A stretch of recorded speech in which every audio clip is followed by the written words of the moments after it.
कर लिया, और वो भी जोरा की मर्जी से, उसके मरने के बाद। अब्बा जी ये तो ठीक है, कोई ऐसी बात नहीं है।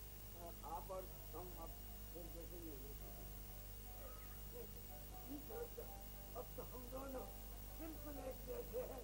तुम्हें शादी की इजाजत है, अब कोई रुकावट नहीं है। मगर मैं इसको जरूर पूछूंगा, इसने बताया कैसे?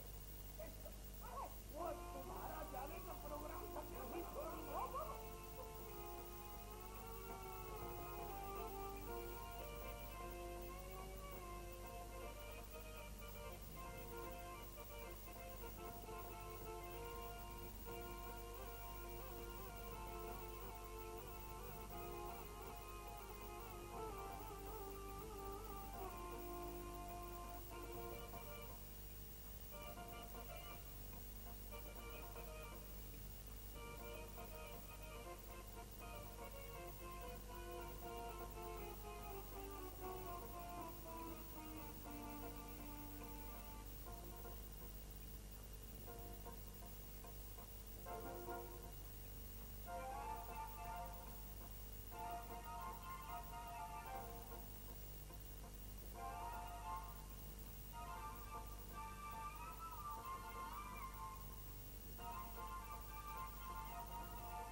सिंगर जिनके ऑलरेडी 4 एल्बम रिलीज हो चुके हैं, is one of the top singers. आप गेस नहीं कर सकते जितनी देर तक मैं उनका गाना नहीं गाऊंगा।